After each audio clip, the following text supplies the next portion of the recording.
This is the G Podcast with your host, Tommy B. Hey, what's up, y'all? Welcome to episode 294 of This is the G Podcast, the week or the year in review. And we normally do a week in review podcast, but you know, we've already started the year.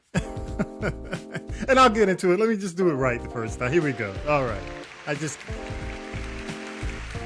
tried to keep it focused based on what's going on, but Syracuse Mike is here. Y'all give it up for Syracuse Mike. Hello, yes. hello. Mike Roberts. You know, Mike, I wanted to start this podcast talking about the year in review, but we're already into what day is this? I think this is the third day of the year, and a whole lot has already happened. Yeah, we're already, you know, we do a weekly, of course, review podcast, and, you know, we talk about everything occurred, you know, within 7 days before. And Mike Roberts is definitely generous every single week in sending us headlines. I just want to say thank you, Mike. You are kind. Before we get started. More than welcome. Mike owns Roberts Communications, Inc., Magic 100. If you ever drive 75, which most of you do, south, some way, north or south, check out 100.1 as you go into Macon, as you cross through Forsyth, Georgia. If you live in Forsyth, Georgia, definitely support his radio station, terrestrial at 100.1 broadcasting. Check it out. It is a great station. Hey, Mike, real quick, how many years? Oh, geez. Pushing 25. Yeah, wow. Yeah. So wait a minute. It's been, so think about this. I mean, it's been 25 years since the day I started. Well, it's not the day, but the year that I started with you. Back in when I left Texas to come to Macon, it was 2001. So I think it was 1998 was yeah. Okay. So over 25 Yeah, so over years. 25 now. Yeah. Congrats to you. Thank you. Because so many small, I don't want to say small, because you took your big market knowledge to a smaller market. Now, and I'll say made it better, you know, in terms of, I mean, really, you know, the station's a great station. You haven't had a chance to listen to it. It is definitely, how do you say it? It is consistent with delivering 60s, 70s, 80s. You playing 90s? Just a little. We've pushed the 60s to the late 60s, so it's primarily 68 and 69, and then some 91, 92 stuff. And the great thing is the music's not good enough anyway. Well, you know, I always have a debate with my friends that are in their 40s and 50s about which decade had the best music, and they like to talk about the 80s and 90s. I said, 70s. Sorry, guys, 70s. And I know I've made some of you mad by saying that, but the 60s, 70s, and 80s and early 90s, I mean, you know, I don't want to be an ageist. I know. I don't want to do that because, you know, there's a lot of good happening right now. But you got a lot of really good music on Magic 100.1. Make sure y'all support the radio station, and he delivers for us every single week. And I just wanted to come on and say thank you. Thank you, Mike. Yeah. The other thing is, every time we do a show, there's something happening. The last year was the yes, snow. It was. Okay. And this year, is it war? With Mandura, I don't you know, it's you know, the funny thing is, you know, the public, what little information we've received, and let's make that very clear. The mission in Venezuela has not been very clear.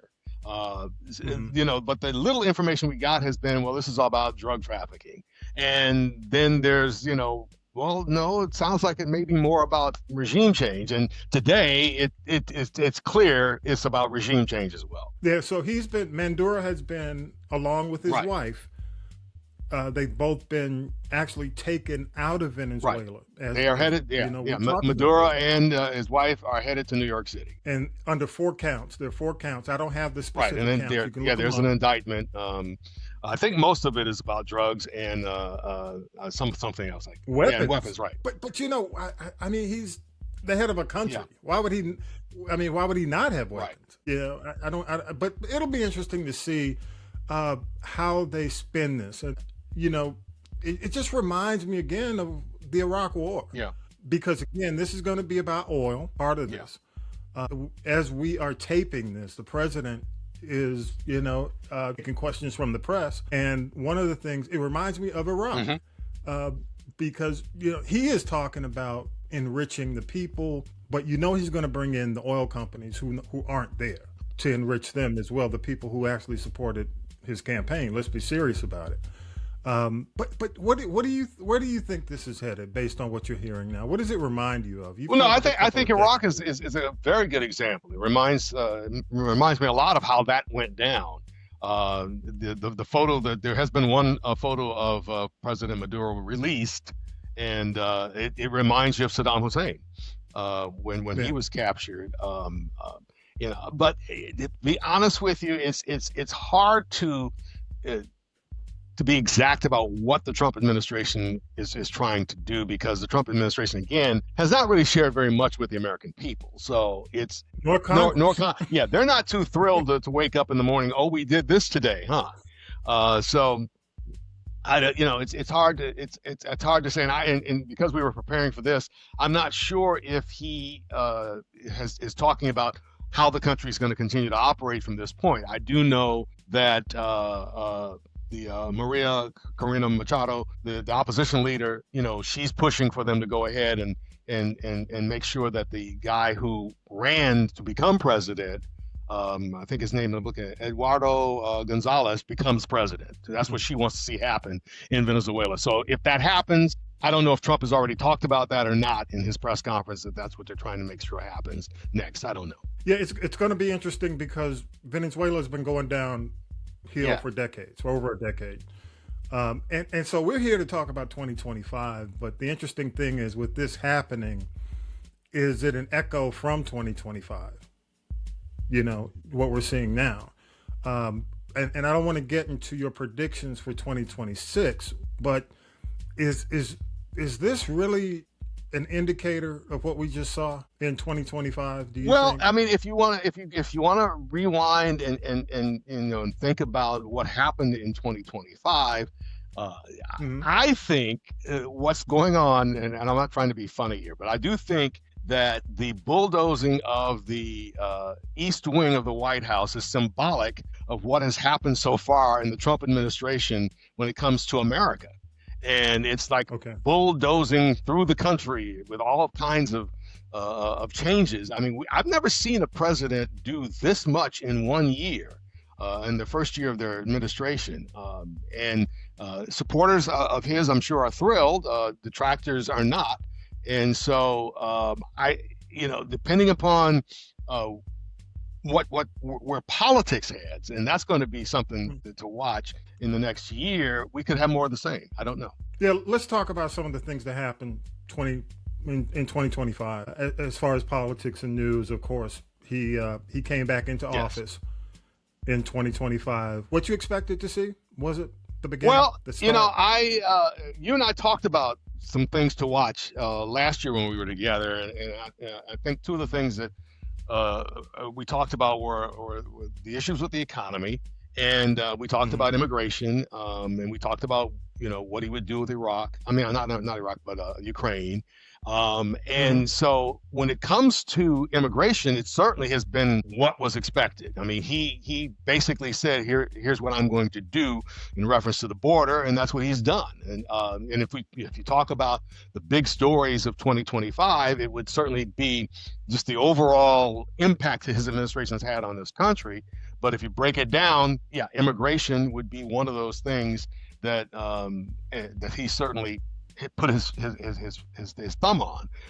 The economy, I think, is still what most Americans are most concerned about. If you had to rank what's most important to most Americans, it's their pocketbook. And that's where I think the vulnerability is pops up this year. He talked a lot during the campaign last year about, bringing down prices. Well, that just has not happened. And with the tariffs, it's interesting because just this past couple of days, again, a lot has happened in a few days. Just this last couple of days of the new year, he said, well, we're going to delay the tariffs on, appliances and certain household goods because he sees what's going on. But what's going to be interesting to watch is if he continues down this lane of affordability as a hoax by the Democratic Party. If that continues, it's going to have a devastating impact on him and his party. I think you'll see Republicans start to distance themselves from him, especially those who are up for re-election during the midterms, if he does not start taking affordability seriously and at least making some things happen, or giving the perception that he's doing something about it. I think it's dangerous to continue to deny that affordability is an issue. Mike, and you talk about affordability because I think that is, especially coming out of Christmas, coming out of the holidays, as we're doing with this taping. This is, you've heard the term wag the dog, wag the dog. Okay, this looks like that to me, and I think in the past Republicans have always been the war hawks, the ones who promoted, hey, let's go in and take over. I don't think they want that this season. Am I wrong? No, I mean, well, you say you don't think they want what again? No, I don't think they want this situation with Venezuela to I guess take over the narrative of affordability. Right. I think he does. Yeah. I think he got anything that can distract people from his weaknesses. Be it be it the issue of the economy and affordability, be it the issue of the Epstein tapes, the files, anything that does not put him in a positive light, he certainly does not want that to be the focus. So you're right in that regard. But you got some folks that got to get reelected. So I think that's going to be, and that's the thing. I think I think his party wants him. Maybe not to acknowledge it in a positive way, affordability, but do something about it. And I think the more time he spends on Venezuela, the less he does anything about the I agree. Yeah, I agree. Yeah, especially when you've got Marjorie Taylor Greene, who's on a rampage. She's stepping down this month. So, she's on a rampage to really talk about his weaknesses. So I that's why when I saw the Venezuela the issue that we're dealing with at the moment, I said, wow, how much time is he going to spend on this? And will it impact his ability to do anything about the affordability, quote unquote, crisis? So, that's what I'm looking at. And most of the time the Republicans love when a president can take the American public's eye off what is big in their life.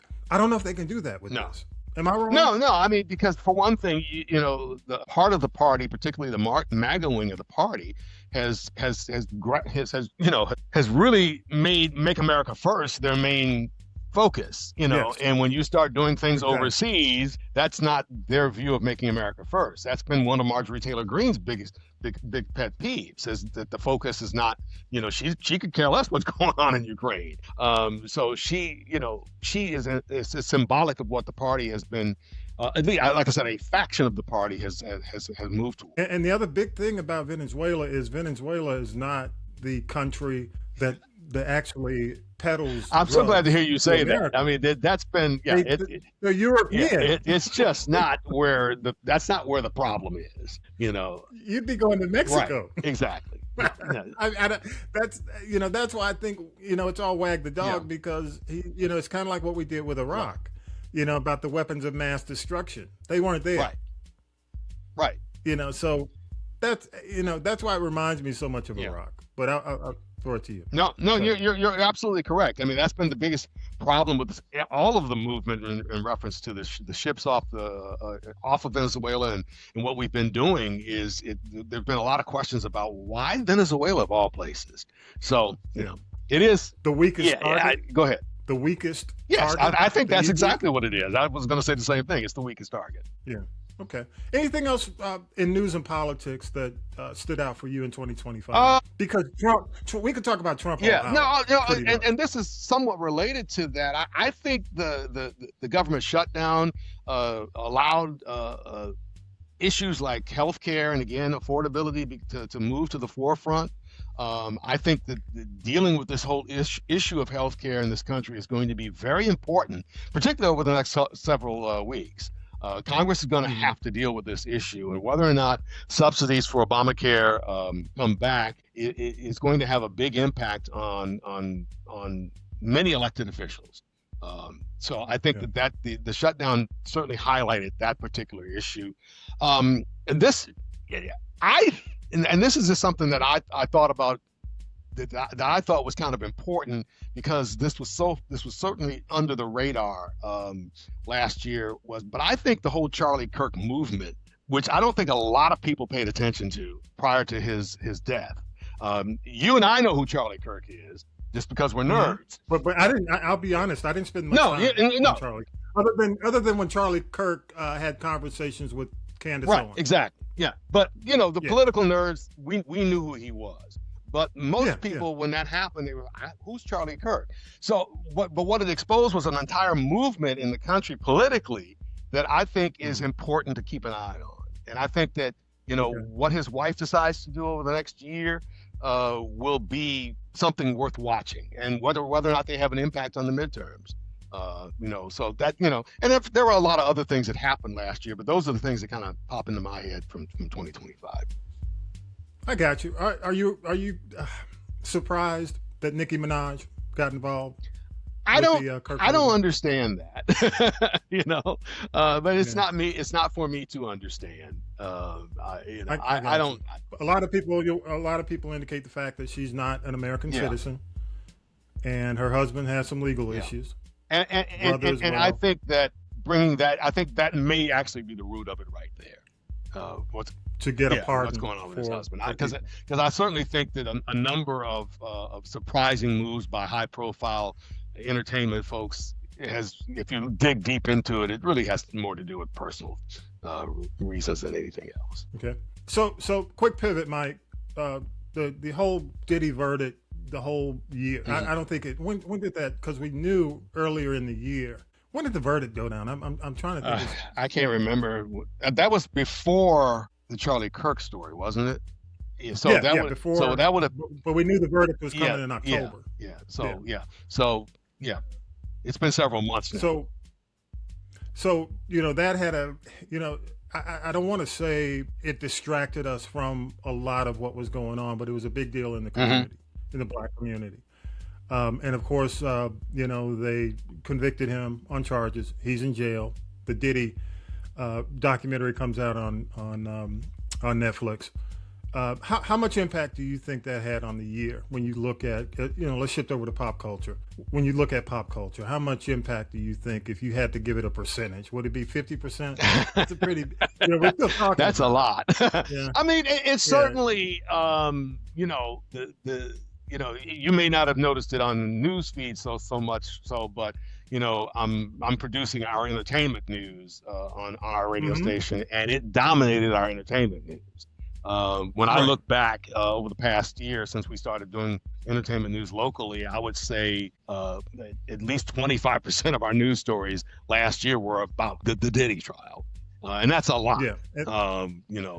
Because you had the pre-trial, right. I mean the pre-verdict, then you had the verdict, the discussion about the verdict, and then you had 50 Cent doing the Netflix documentary. So it's almost been a third of the year to a point with each one of those elements. So a lot of folks would say, or they feel that's one of the biggest pop culture entertainment. No, I think it probably. I think I would say it was the biggest pop culture entertainment story of the year. It would certainly rank up there.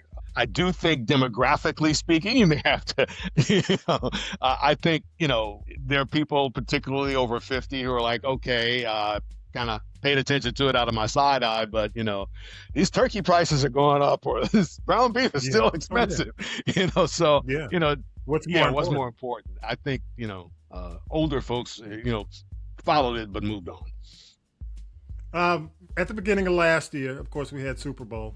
The Super Bowl, Eagles win. But at halftime, you had Kendrick Lamar.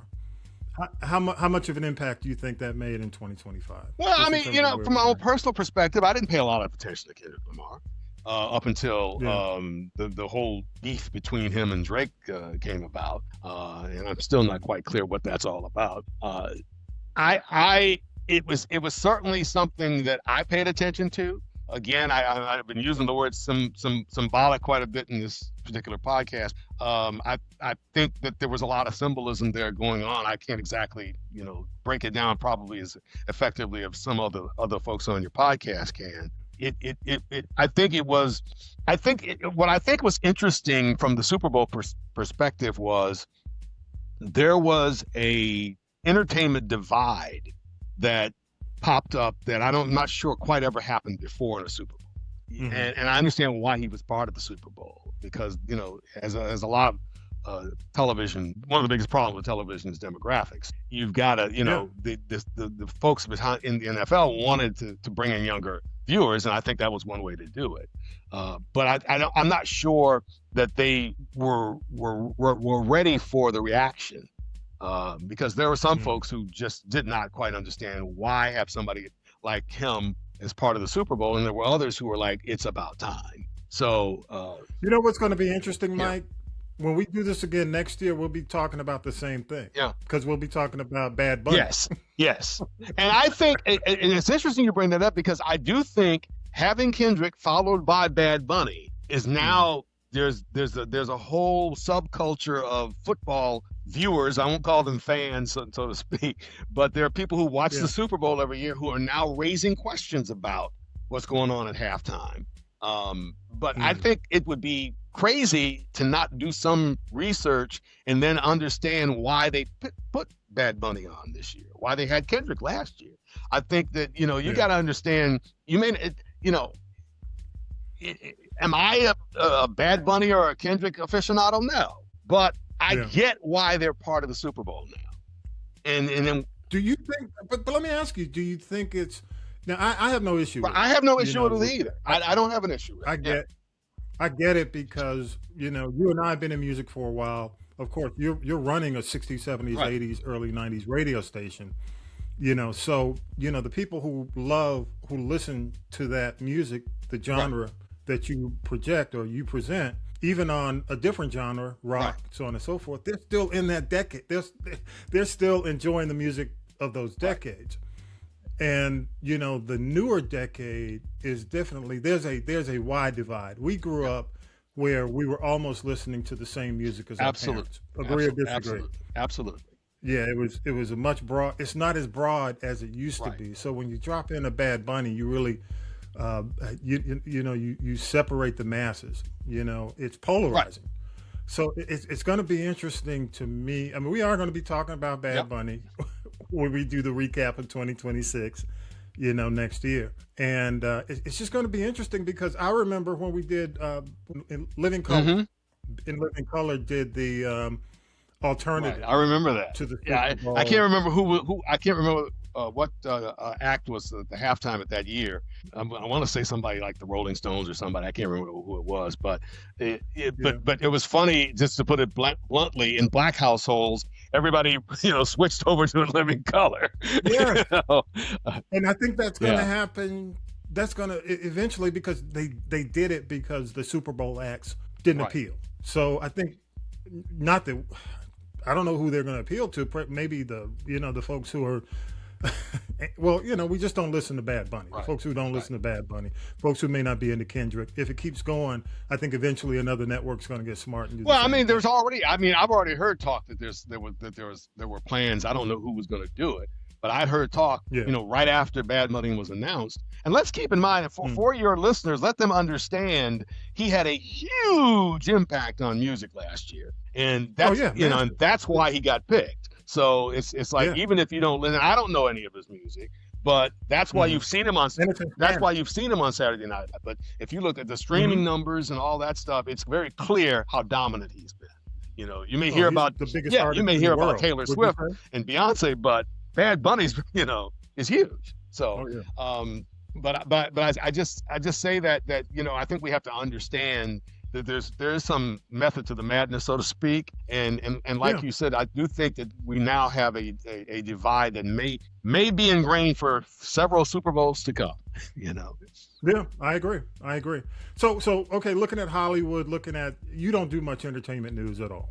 I know that. And again, like I said, we produce our own local entertainment news report now. So what you don't hear in the newscast, most of the time, is being covered in that entertainment. Yeah, and respectfully, Mike, when you and I had this conversation about Biden and Trump, when Biden's in office, you can present a variety of stories. Right. When Trump is in office, there is a fire hose of stories every single week that you have to be smart about, and you have to Yes, fill it's funny it's room. funny you bring that up because you're right. There's just no room for anything else. And what happened, Yeah. you know, I was just thinking the other day because we're in our slow period because of the holidays. But I was just thinking 2 days ago, I went, wait a minute, there's no Trump story today, Yeah. and that's Only because there was unusual. a holiday. Yeah, that's unusual because there's always something every day. So I get it. We normally talk about it with Tanya Yeah. B. Tanya B covers most of our entertainment. But looking at the year, and this is going to be interesting because what's coming up. Well, I did want to mention Beyonce. Mm-hmm. Her name came up. We're talking about the Super Bowl and her big win with the country album. You've been in music for a while. What does that say to you that she left the genre that she was most known for to go to country? She wins finally the Grammy Album of the Year. I was surprised, only because I wasn't. I was surprised by the acceptance of her fans, beehive, so to speak. I was really surprised by the people who went to the concert who really were not into country music.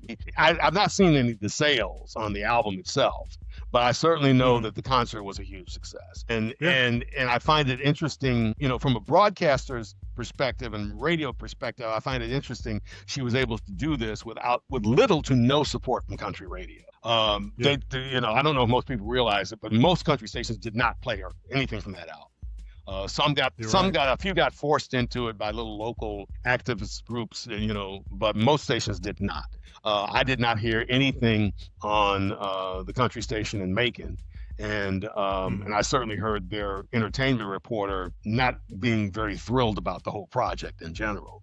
So for her, I say all that to say, for her to have accomplished what she did without the traditional support from the country community, I think is phenomenal.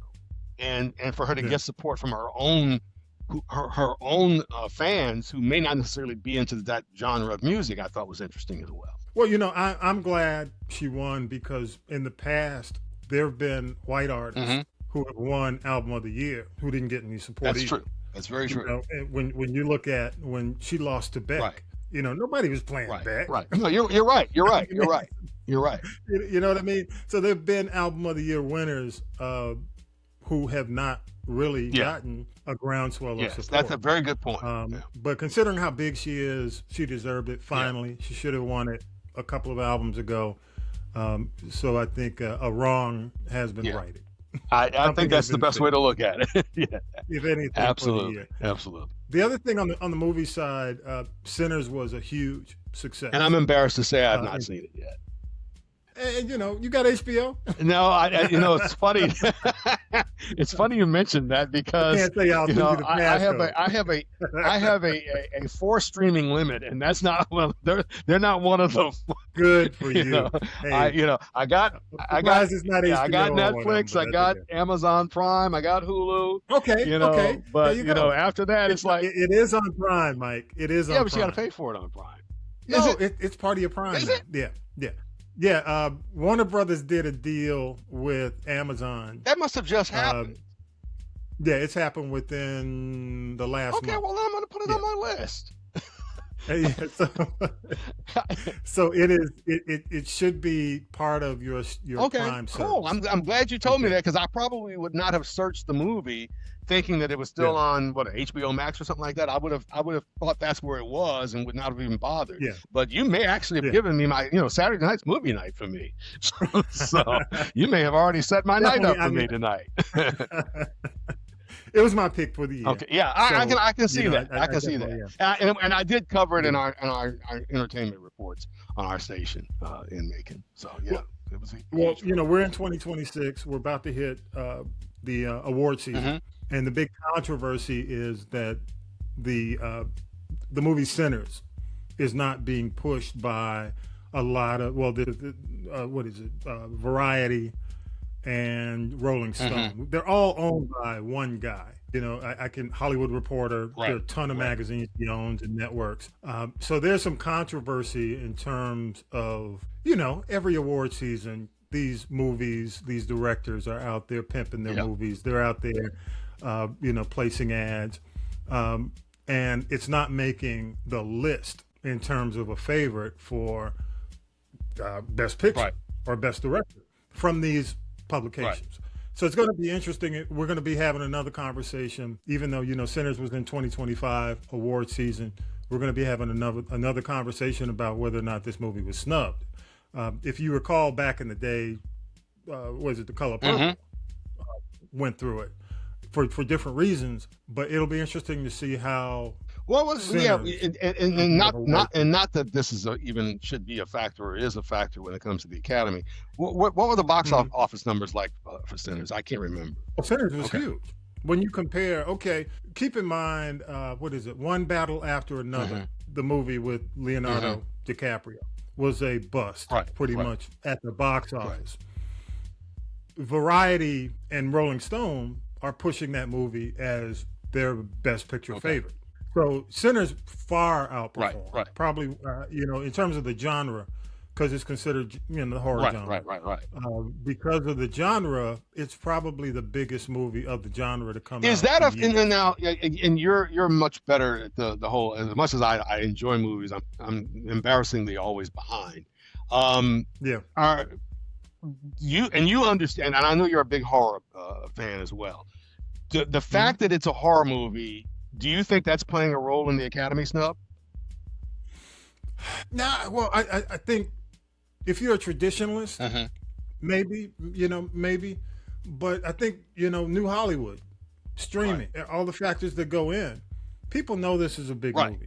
Not only that, when you look at the reviews, it always scored either A- or A. Across the board. I do remember hearing good B. Good. I haven't seen anything below a B. Right. So you're not talking about the traditional horror movie that gets maybe C, on average, sometimes lower. But I do know, and I'm not justifying this at all. I do know that there are certain categories of movies that don't do well when it comes to the Academy. Yeah, I agree. But I think this is probably the best reviewed horror movie I've seen in years. There are very few horror movies that have gotten this kind of review.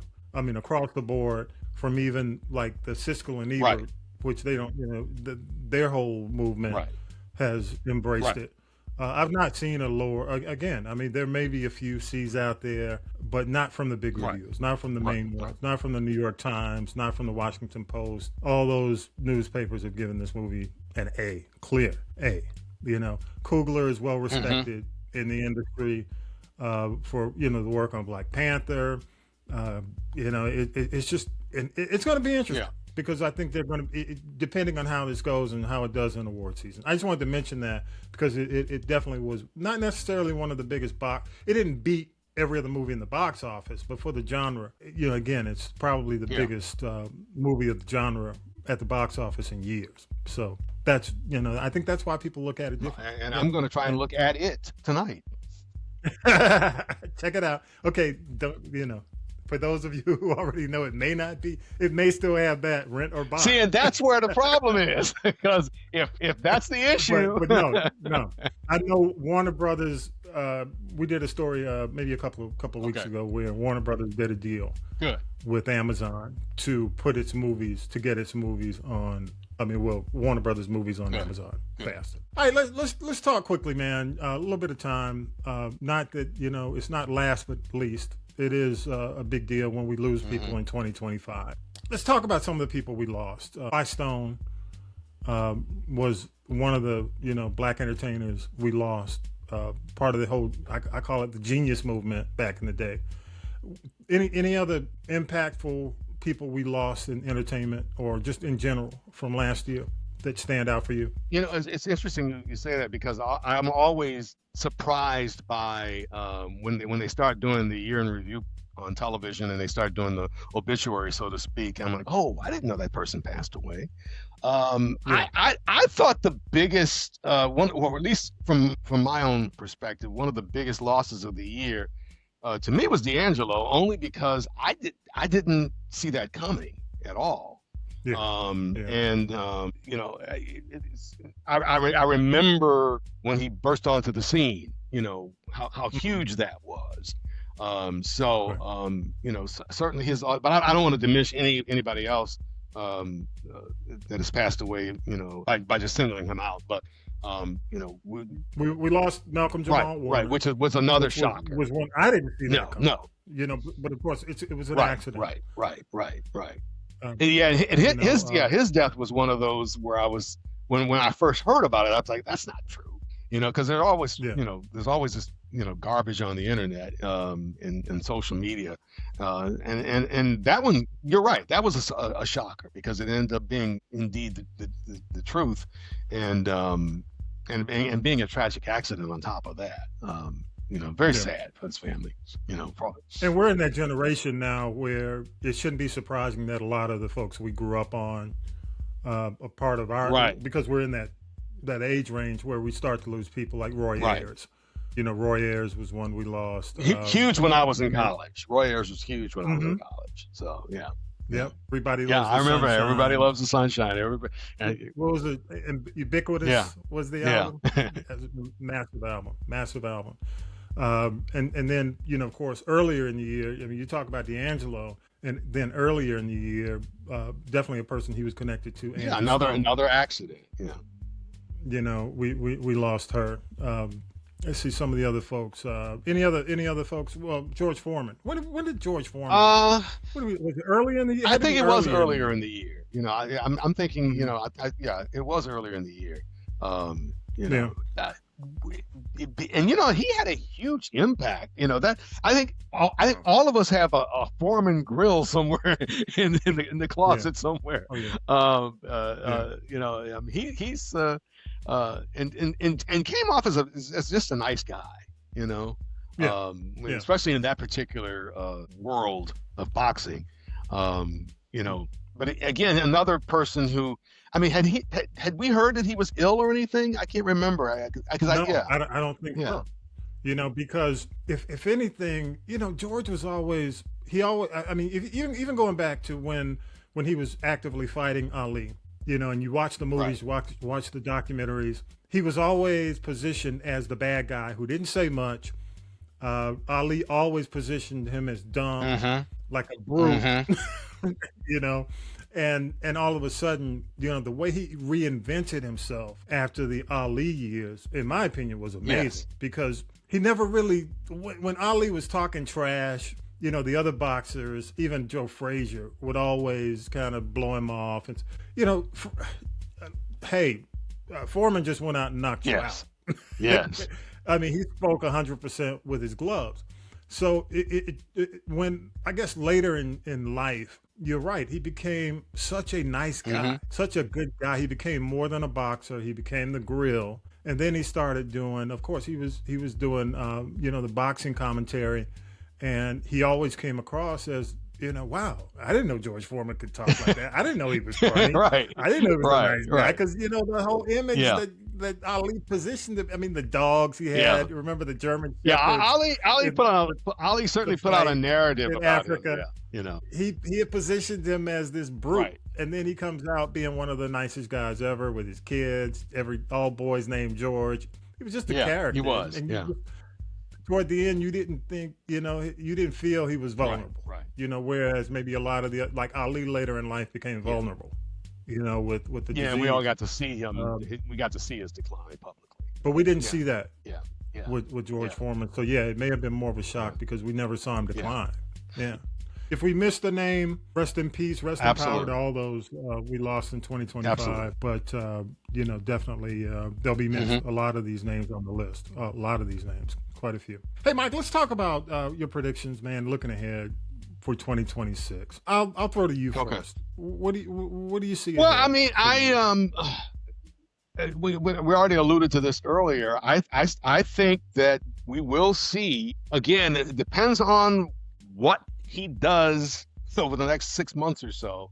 But if Donald Trump continues this affordability is a Democratic hoax thing, you will see a massive wave in the midterms. Now, if he changes his tune on this and embraces this issue and people start seeing some positive impact, I just don't know how it happens, but if they start seeing some positive impact from the big, beautiful bill, then I think it'll be a lot tougher for Democrats going on. But if the economy I still think people vote their pockets more than anything else. There are other issues, but I do think that they vote their pockets more than anything else. But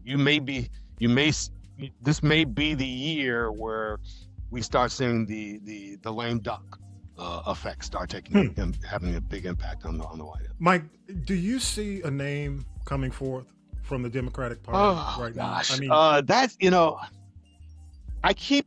And will we see it this year? I don't know. This election coming up, the next presidential election, particularly on the Democratic side, it's a lot easier to predict what's going to happen on the Republican side.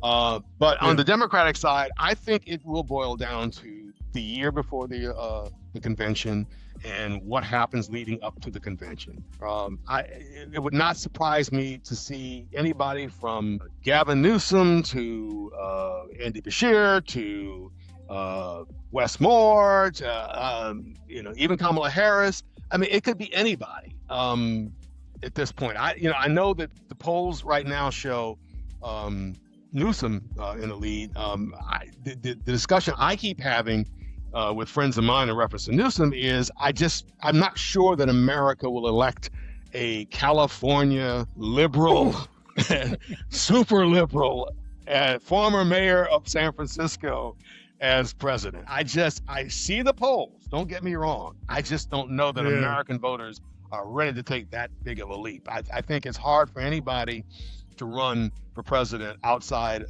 from California, unless their name is Ronald Reagan. Do you think the state of California is his albatross? Yes, and I think that there are some things that are about him that will probably pop up in the next year or two that will, not necessarily go over well with some voters. There are issues. California's an expensive state to live in. Yes, and that's my point. And I just don't know how. You can't move there unless you make a ton of money. It's like going to New York and California. How do you live in those places, and how do you sell your governance of those states as a positive, from a national perspective? Because how can you sell the affordability issue when you're from California? Yeah. I think somebody to pay attention to is and you don't hear a lot of people talk about him right now. But I do think, and I mentioned him a second ago, is Andy Beshear out of Kentucky. I like him. I think he's, and I think he's right. He's the Clinton. Yeah, exactly. He is the Bill Clinton of the next election, and so I would tell. I would tell political observers, not the current, not the post-Monica. No, no. But the pre-Monica. Yeah. When you're a Democrat and you win in a red state, that gets my attention. When it comes to politics. He's the Democratic mayor of Kentucky. Yes, of Kentucky. So yeah. But Mike, this is gonna sound crazy, man. Don't admit me. I'm not losing it. But Stephen Colbert. I'm curious. I thought you were gonna say from Shark Tank, Mark Cuban. I thought you were gonna say Mark Cuban. Possibly. I like Mark, but the Colbert thing has me curious because they asked him the question if he would run, and he said he was going to talk to his family. And his religious leader. I think his wife. I think his wife would have a fit. You think so? Because here's my thing: Colbert has always been engaged with politics. He has. On the comedy side, more parody than anything. But so is John. So is Jon Stewart and Kimmel and all the rest. He's more stable. I mean, he's more. He's the grown up in the room. And you know me. I'm a Colbert fan. But that would be interesting. I don't know. I think that would be interesting if he would run. I've just never gotten that vibe. But you said you just saw a recent interview where he was asked that question. They asked him the question if he would run, if he would consider, and he said it would be an honor to serve my country. Right. He went down the whole Colbert. Right. It's kind of like the caricature. Right. Of Colbert coming out of Comedy Central, right? But he was serious. When he answered the question, that's interesting. He said he was going to give it because he's done in June, right? And that, which is also an interesting point because But I would not be shocked now if Paramount has a change of heart and decides to keep the show on in a reduced I mean, it's I think politics certainly played a role in this decision, especially with depending, Sherry Redstone was trying to sell this network, and she was, so I get that, but that's also the most expensive late night show on television. Just doing the show from the Ed Sullivan Theater alone is not cheap. And then you got a full. I mean, I know that's out of the blue. Yeah. I know that's out of nowhere, but I have this vision that you're not going to be able to take advantage if there is a blue wave in the midterm. You're going to need somebody with a strong narrative. Somebody. So it almost sounds like you're saying that it's time for the Democrats to have their own. I mean just from an impact standpoint, their own Donald Trump, somebody who is outside of the norm. Yeah. Bingo. Because here's my thing. You can't fight this wave of MAGA and Trump using traditional politics because they don't listen. You have to fight fire with fire. I mean, quite frankly, I think that's why Gavin Newsom picked up, because Gavin Newsom started using their own tactics against them. And you got to have somebody who's willing to do that. You just can't have someone who puts it out there and it's kind of like, well, you got to make them drink. You know what I'm saying? You can lead the horse. The American people are going to follow what they think is good, but you got to make it sink in. You got to have someone who will make it sink in. And that's, I mean, quite frankly, that has been Trump's, that's his superpower. Yeah. He knows, no matter how stupid it sounds. Well, I mean, he certainly has proven the whole thing about shooting somebody on Fifth Avenue and getting away with it. Oh, yes. I mean, he has been able to overcome all kinds of negatives. I don't know of anybody in politics who's ever done what he's done. And ultimately, I think you're going to have to. I think running a boring Kamala Harris again. No, that's not going to work. I mean, maybe Newsom, because Newsom understands you got to fight fire with fire. But that's why Colbert knows how to fight back. I mean, he's brilliant. I mean, it would certainly be interesting. And he's smart. He gets it. I mean, he knows the issues. I mean, he can speak to the issues, and the rest is just governing. You got to find people around him who can govern. Who can, and that's what unfortunately. I mean, well, I mean, I've always thought that elected officials who are smart are what we need to, as a country. I've always looked. I mean, one of the things that's fascinated me, bringing it back home here about Atlanta has been Andre Dickens, a smart guy, and I've always thought that if you can find smart people to run for public office, the country would be a lot. Because not only does he understand the issue, but he executes well. When he may not be 100%, right, but he'll go out if he says, "Hey, we're going to pave the streets." He's out there he's out there paving the streets with the people. You know what I mean? He knows how to say it and do it, or at least give the appearance. He knows how to give the appearance that he's doing. With affordable housing, all this. I mean, whether or not he's doing it on a large scale, he knows how to put the how do you say it? Put the pieces out there to give people the impression it's happening. But go ahead. No. Because I was going to ask you, because you're bringing up an interesting point about the future of politics in America when you say somebody like a Stephen Colbert. Do you think we are to a point of no return now when it comes to, quote, normal politics, so to speak? I think we are. Because you're talking about Trump. How long? Yeah. How many? What? 2017? Yeah. Was it? When did he actually the first term? Oh gosh, I should know that. 20. What? Hillary. What? 2016, 2017, somewhere in there. Yeah. 2015. Yeah. Well, 2015, 2016. So my point is, I mean, we're talking 10 years of, and before that, the exposures. A decade or more. You're talking a generation.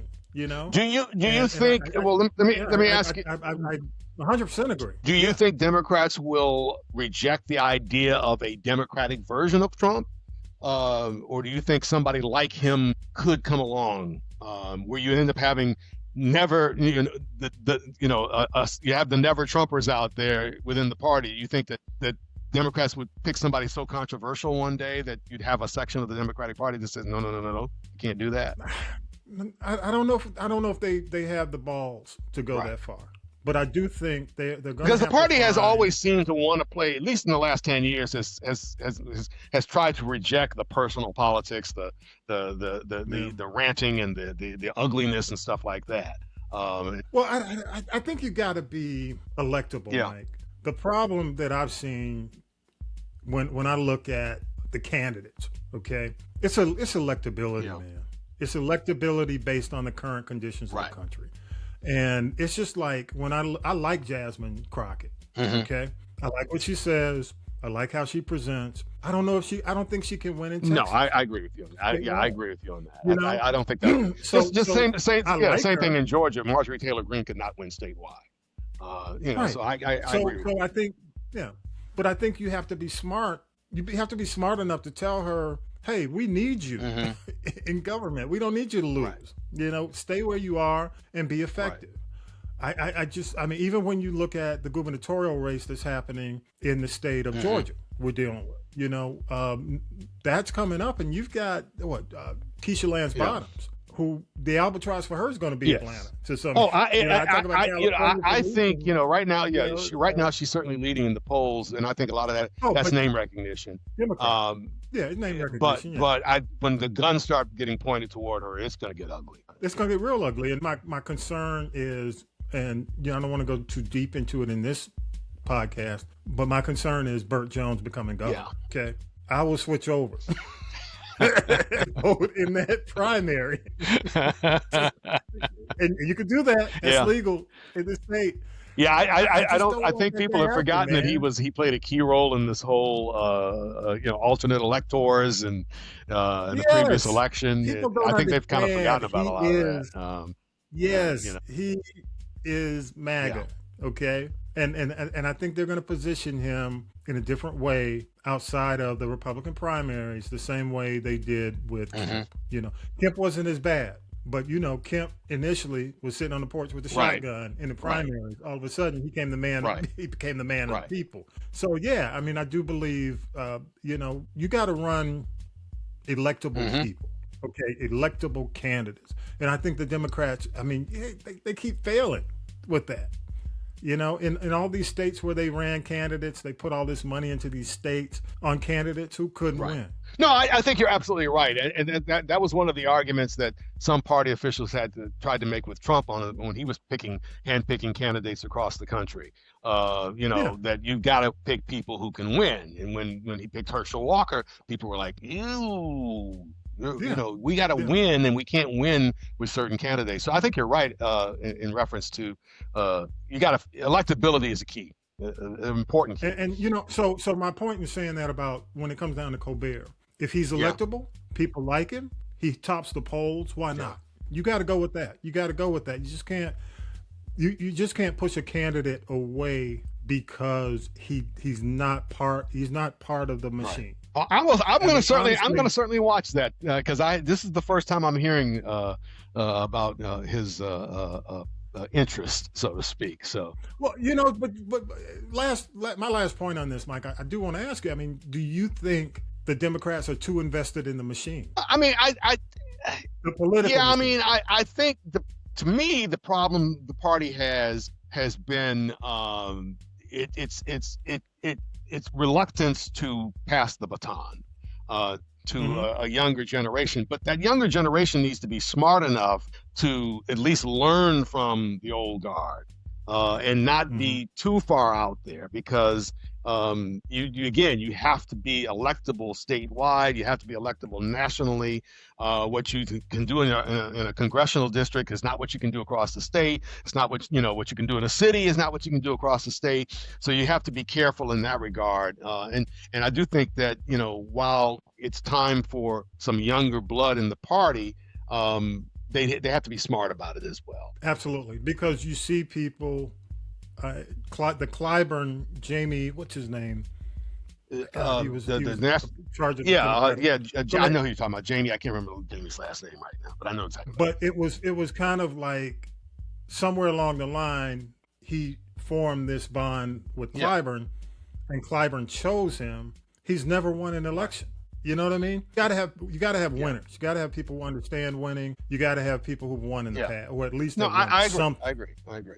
You know, so if Colbert, he won in the ratings. Yeah, he's still number one. You know, he's still number one. So he won something. Which is why I still think Paramount may change their mind on this. But you can't just keep choosing people who haven't won anything, who can't win. So it'll be interesting. I mean, I think statewide, man, we're here in Georgia, so it'll be interesting because we will have a new governor. Yes, we will. Won't we? When we come back and talk about this next year, so it's going to be critical. So we'll be talking about whether or not the blue wave was real, and whether or not Burke Jones is governor. So, we'll see. I may be going to Cali. I watch the economy though. I think that will play a big role in what happens. The economy is going to be huge. The economy is going to be huge, and it'll be interesting to see whether or not this whole wag the dog militarization theory will work for them. So we'll see. Mike, final word. I'll give to you. Just thank you for allowing me to be here. Thank you for all the support over the years, folks in Macon and folks in Atlanta. Continue to hear from both groups of people on a regular basis. We had a great year as a radio station, and so I just really appreciate it. Ooh, you know, excellent. Good to hear that. You know, we had a surprisingly good year as a radio station when it comes to reaching people, and I'll leave it at that. I won't get specific about what I mean. We'll talk over here. Hey, but let me say this, Mike. 25 years you brought me to Macon, worked with you, man, as of 2026. Thank you so much, man. I have to say that. And thank you. You brought me back to Georgia. Thank you. Regardless of what you say in the outcome, it was a great opportunity, and I look back on that fondly, man. 25 years later. So I appreciate you too, proving my point too that smart people do good stuff. So. Another smart guy, listeners. That's debatable.